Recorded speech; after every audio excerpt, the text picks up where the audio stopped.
Hello and welcome to Zerocarbonista. This is Series 6, The Cow in the Room. I'm Ian Collins, and this is your number one go-to environment-based podcast.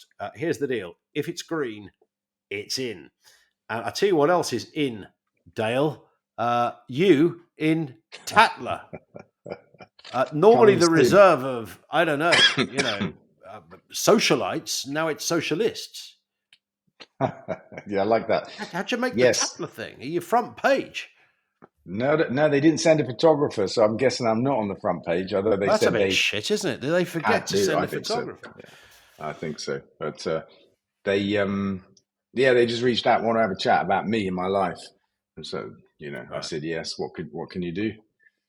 They didn't say like, what do you think of the Paris fashion show this year or anything at the end? No, they didn't ask me any fashion questions. They did ask me what kind of parties I like to go to. Yeah. And we had a long chat ones. about long parties. I said I like to party. I said actually my favorite party is the one that I have after I hadn't had the party for quite a long time, because it can get to be a bit of a chore. Do you know what I mean? The best parties are when you do one after, let's say, 6 months or something. Do you know what I mean? Or the best ones the ones you didn't really plan, and then if somebody else plans it, even better. So it's a Saturday afternoon, and suddenly, something happens. There's a bit of movement somewhere, and before you know it, you're 3 hours into a party. I prefer unplanned everythings. I mean, planning for me is a killer. It just kills the vibe. It doesn't matter what it is. If it's planned, it's much harder than something spontaneous. We got into psychedelics in the conversation, talking about parties. I didn't even instigate it. Really? Was that some like weird stereotyping when they thought, oh, here's a kind of hippie guy, so we better talk about mushrooms? Well, actually, they had quite a lot to say from a personal kind of experience. So it was an interesting combo. We'll see what happens. It comes out in the end of April. It's the May editions. I think it comes out. Maybe it comes out at the start of April, actually. Yeah. They do that, don't they? They run a month ahead of themselves. I never quite understood that. It's like it's never the month you're in that it comes out. It's the one later. They play with time, those magazine people. I think of it like a business trying to bring forward cash flow. Let's sell maize in April and make us better off. Yeah, I think so. Should we talk about Rachel Reeves? Probably doesn't work. Yes, let's do that. So she's earmarked several billions for spending cuts to welfare and other government departments in a spring statement. This is interesting because I know you've got a big view on how money should be raised or could be raised. And I would imagine your view, Dale, is not about taking money out of welfare. Well, that's right. And by way of a bit of background, what's missing is about 10 billion quid since the last budget, due to kind of changes in global circumstances. There's about 10 billion quid to find. And also what's interesting is in the last week, a report came out that said the cost of crime in our country, wait for it, is 250 billion pounds a year, right? Wow. That's 5 times almost our defense budget entirely in crime. And even more important, sorry, I got a cold as well as a broken leg.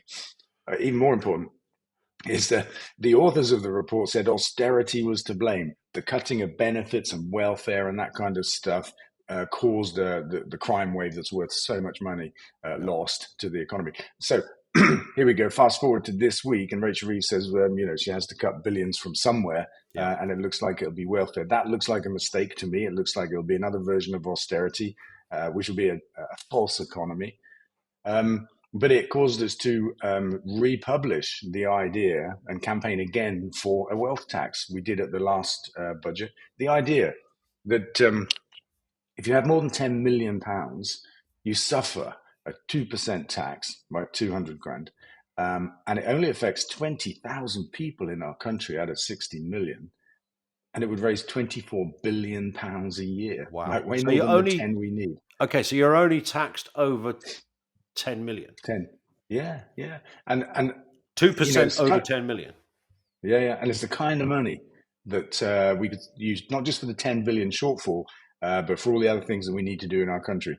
And it would balance the tax system just a little bit more, because we still tax money made with a pair of hands through a job at a far higher rate than we tax money made through money, which is investments, capital gains, that kind of stuff. So we're waving the flag for that again. I've done a couple of interviews today, and somebody thought they had a bit of a gotcha. They said to me, but hang on a minute. Wikipedia says you're worth 107 million quid. By my reckoning, then you'd have to pay 2 million in tax.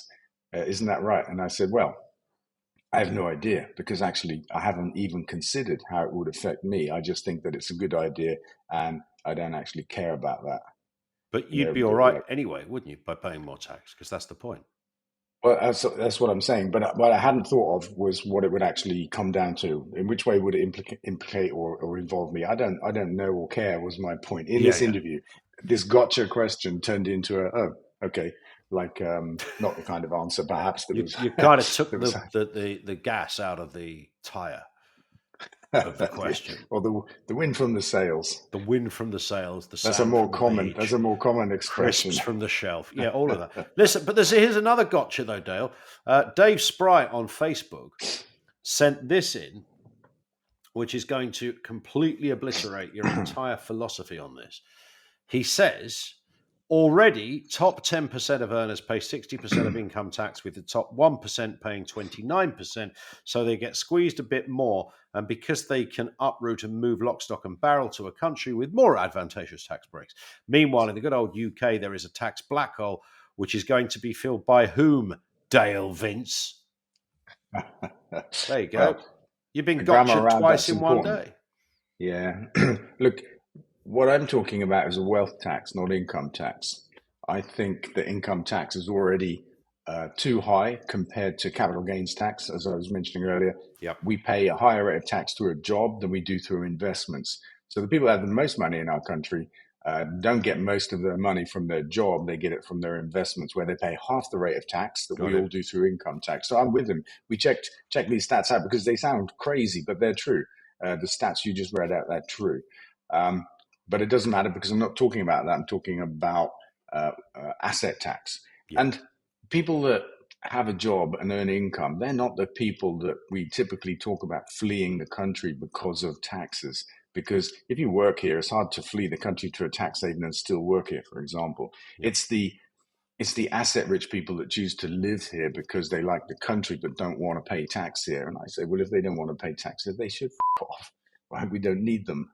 Well, yeah, anyone who says, I don't want to pay any tax, I mean, it might be a pain in the arse, but I mean, the mere idea that you are leaving because you don't want to contribute to the world you live in just makes you a twat, doesn't it? It's wrong, isn't it? And there's a moral problem here when we agonize over applying tax more fairly to people that have plenty of money, just in case they leave, when obviously people on lower incomes don't have that choice. There's a kind of moral issue here. But the big argument we made today was that we should not place this burden on the people in our country that have the least. And that's what welfare cuts does. We should place it on the people that have the most. Just 20,000 people could doubly fill that hole of £10 billion and bring a little bit more justice to the tax system. They wouldn't even feel it. That's our point.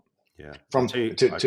To use Labour's expression, it's from the few, not the many. There it is. I tell you who should be paying a lot of tax, and that's Drax.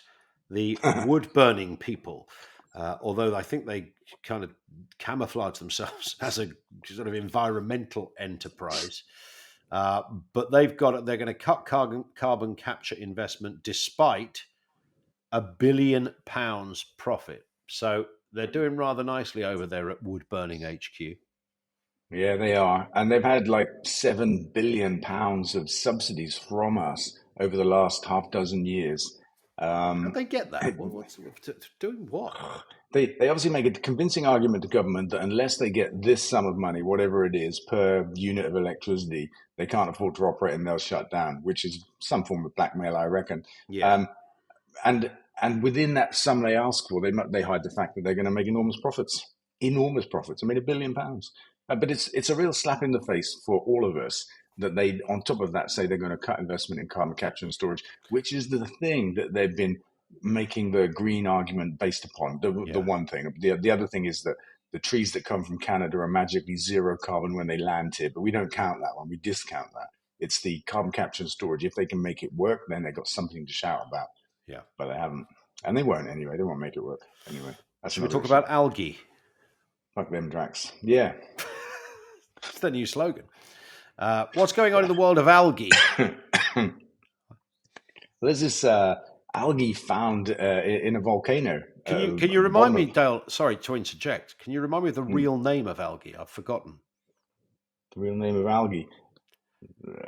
I think you got it right the first time that time. It was not alga, it's algae. Isn't it Or are you alluding? Oh, I Synechococcus? see. That one. That one. That is Synechococcus elongatus. That's what that one is. Or elongatus. I haven't got my Elongators. glasses. Yes, elongatus. Well, he is a algae, he is. So it's Yeah, the real name for algae is elongators. I like it. So it's found in the sea off of Sicily from a volcano, and it's a special little thing. It grows really fast, eats an awful lot of carbon, then falls to the bottom of the sea and locks the carbon up permanently. Or Wow. we can actually extract nutrients from it, like omega oil. So it's a possible source of food as well as a way to pull carbon out of the atmosphere. And it's a bit of a long-term thing, but at the moment we focus on net zero, and that's a big challenge. But when we get to net zero, we'll live in a world with too much carbon in the atmosphere, and Yeah. the next challenge is going to be to change that. And these things, algae, Elon algae, could be part of the answer. Well, yeah, there it is. We need some Elon, Elon algae. I'm sure he'll get involved at some point soon. Don't count on it. There's been a bit of study done by the impact of faith in life to see how what people's religious proclivities or how people's religion affects their view and how they live their life according to environmental action and how it differs between faith groups. One Mm. particular religion is number one, and there's another big religion that didn't do quite as well, Dale. The interesting news is that Hindus do the best. They're the most active when it comes to protecting the environment, and Christians do the worst. They're the least active. And not only that, but 31% of Christians think that climate change is not real. Well, what would Jesus have to say about that? I mean, I got a feeling he'd be quite cross. Oh, No pun. no Promise pun you. intended. Promise you, Really? Father. And all the rest of it. Yeah, I mean, you Yeah. might have thought that if you're religious, then your sense of being kind of understanding of matters earth-based Mm, mm. might be almost universally between all faiths would be like nearly 100%. Yeah, and they are right up there, but I agree with you. If you think God made everything on this planet, then you All of might them. want to respect everything that's on the planet because Yes, God and made it, right? not kill it, burn it, or gas it. Yeah. Yeah. Turn it into a shit pit, right? As a place to live. Our That's right. planet, right? Yeah. Yeah, you wouldn't We do need that. some That's not respectful. ecclesiastical algae on this to sort it out. Can we get a little word on wind farms? Because the reason I mention this, there is a story about what's going to happen to apparently the colour of wind farms. But one of the questions that comes through a reasonable amount every couple of weeks, somebody asks the question, why are windmills white? But they might not be for much longer. Yeah, so there's a move afoot to paint them black offshore to prevent birds from hitting them. Yeah. And the ironic thing is the color of windmills was set about 30 years ago by planners when windmills were onshore at the time, and they decided that this, I think it's RAL 9018 or something bizarre like that, this kind of off-white was the most neutral color to have on a landscape. And as it turns out, it's so neutral that birds can't see it when it's out to sea and they're crashing into it. So it's quite ironic to me that we're having to recolor them for a slightly different purpose. I mean, I honestly think a lot of the objection to windmills was the color anyway. It's like the Yeah. color the planners chose to make them, I don't know, acceptable was not acceptable to a lot of people. But hey, who cares? Yeah, a whole new campaign to get more awareness. That I was just thinking of painting it black. If only there was a song that went along with that, maybe. But maybe I'm thinking too deeply for the ad people. We've And, got you and picked some. here's an interesting little stat. On average, between 4 and 18 birds a year fly into a windmill, which is really not a big number. If you were to Google the number of birds that fly into cars or fly into buildings or Or get just a killed by freaking window, for God's sportsmen, sake. yeah, that's what I meant windows in buildings, Yeah, or killed by sportsmen, you'll find it runs into the tens of millions. And cats. Cats are just an enormous bird killer. The right wing media likes to obsess about windmills killing birds, but honestly, they're at the tiny end of the spectrum when it comes to bird deaths. just to mix up our previous story about religion, I once, essentially not reincarnated. You were once not even saved for reincarnated. life. I literally re-lifed a bird that flew into a window, and it flew into the window and it laid outside. And I thought, oh shit, the bird has died because it's flown into a window. It's like a massive car crash for the bird. And I thought at some point I'm going to move the bird and put the bird under a bush or something, a little bit more of a dignified end. About half an hour later, the bird was still there. And I leant down to look at it, and I thought, what if it's just resting? What if it's just having a kip? I didn't know, and I looked at it, and in my head said, "Come on, little bird, back you come, son." And I'm not kidding you. It stood up, flapped its wings, and flew away. Or to give it the ornithological phrase, it off. So off it disappeared, and I think I literally resurrected the bird. Wow, that's vibes and karma and stuff. I don't want to like puncture that wonderful thought there, but it might have just been stunned, and it might have just been coincidentally as you leant over it that it went, "What the was that?" Yeah, but it's a serious point because windows are big bird killers. Windows are buildings; they really are. Yeah. Let's do a right wing nut of the week, and this is a mate actually of Elon Musk, isn't it? Jeff Bezos. Are they pals? I think they all are. I think they're all third richest man in the world. I bet he hates that. So I bet he does. Why?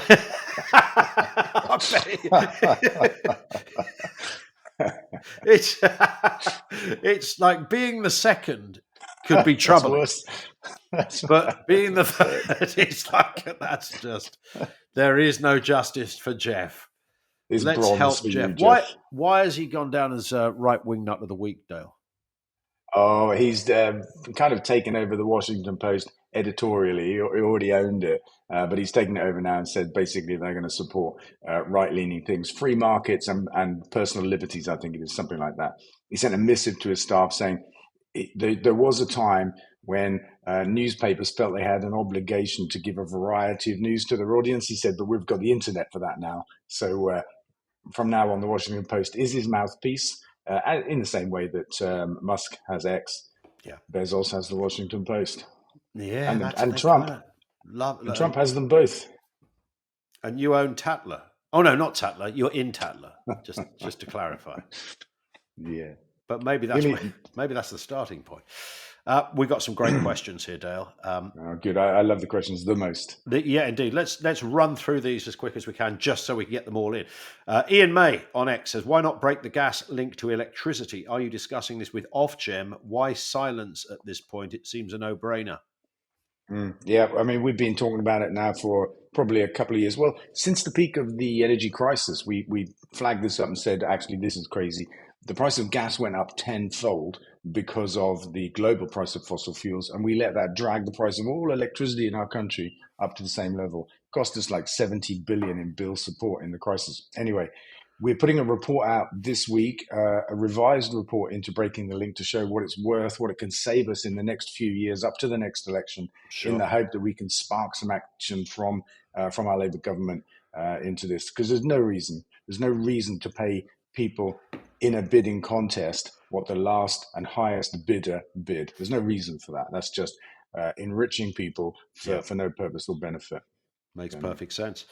Catherine and John Tuffrey on Facebook say, hi, Dale. Speaking of EVs, that must be reference, I guess, a previous episode. Electric vehicles, EVs yet, have we? There's a big electric car show coming up at the XL in April. Do you think acclaimed fresh air campaigner Sir Sadiq Khan should put in an appearance? His office is within farting distance. As always, a great podcast. It's a very good point. It's literally, you could touch XL from his office, pretty much. Yeah. Maybe he will go. I don't know, but it's a good idea. I was in London last year and he turned up to an event, a Climate Week or something like that event. I don't know what it was, but that was a lot of fun. I mean, London's a great place for those kind of things. I hope he goes. I'll just say that. A couple of X-rated corners to finish on. Sir Chippy Minto says, bore off, Dale. There you go. You've been told, Dale. That's it. Shocking. I love the name, though, Chippy. Chippy Minto is brilliant. Kate Cox says... It sounds like an ice cream, doesn't it? Sounds like one of those, cornettos. I'll have 2.99s, a rocket, and a Chippy Minto, please. It works. And we're completely out of chippies, I'm afraid. Kate Cox says, this is replying to a tweet about the West accusing Russia. Dale Vince, UK Labour funder and green energy lobbyist, doffs his cap to Russia and their anti-Israel comrades. Net zero is an anti-Western scam perpetrated by foreign powers and sellout Western traitors. Me, Dale, you're responsible for everything. The destruction of the world, a Russian invasion. What else is going? What else haven't you told us? The breakdown of international order. I mean, I don't know. I don't understand where that's coming from. I don't know what I've got to do with Russia, actually. But of course, we've heard some of the other stuff before, like, climate crisis is a hoax and all that kind of stuff. But, what are you going to do? One from Jessica. This is a kind one, actually. It says, I'm always delighted when somebody turns over the Daily Mail. I wouldn't insult my arse by wiping it with it. Kind but rude. I like it. This was after your victory twice at the deja. Well, I think we can call it the deja vu victory, can't we? Because you literally sued them twice for exactly the same thing. It's bonkers, really bonkers. It's just the best. Did somebody have a day off that originally kind of sorted out the legal settlement the first time, and then apparently came in? So I didn't know anything about this. Let's print it. Well, they said they sent, because in the case of, in the process of the court hearing, we got an answer from them, and they sent this message round to journalists saying, look, we've agreed to do this, apologize and shit like that. Don't repeat the lie. Yeah. Maybe somebody didn't get the memo. I don't know. But the funnier thing, in a way, for me, is that after they did repeat it, and we said to them, hey, look, see this undertaking here that you gave us not to repeat the lie, you've just broke it. They didn't say, oh shit, Gov, we have. They denied it and forced us to take them to court again, where they eventually had to cave in front of a judge. I mean, what? You really couldn't write that, or you genuinely could not write that. It doesn't make sense, does it? Completely unbelievable. Final one from Brian Jones on X in response to your tweet about Nigel Farage and Reform UK. Brian says, slagging off the next Prime Minister might bite you in the arse later down the line, you far left activist. And that is the... Don't diss my Nige. Don't diss my Richard. Don't diss my Nige, Dale. That's the message here. The most hurtful insult we've yet seen on X-Rated Corner. I'm a far left activist. Who knew? That's right, yeah. It's like literally on Dale's business card. Did you not know that? There you go. Yeah, maybe the wrong thing. Listen, anyway, that's it for this episode, Dale, but we will speak in a week. Yes, let's do that. And I hope he's not our next Prime Minister, by the way. Hell, we think having Trump over there is bad. He might be kind to you. I'm not worried about me. You've had some great tete-a-tetes with Nigel Farage, and you thought he was all right. All right, well, I do. But I'm not sure he made a great Prime Minister. We've got 4 or 5 years to find out if that's going to be the case. Listen, you can follow Dale on social media, twitter.com/DaleVince, facebook.com/DaleVince, and on TikTok too. And occasionally in the Daily Mail. But often in the Daily Telegraph, and definitely in Tatler. We would remind everybody listening to this now to email, tweet, text, Facebook, message your friends and say, there's a great podcast called Zerocarbonista. It's Dale Vince's own, and it's out every week. So do that. And I think that's all we've got to do, Dale.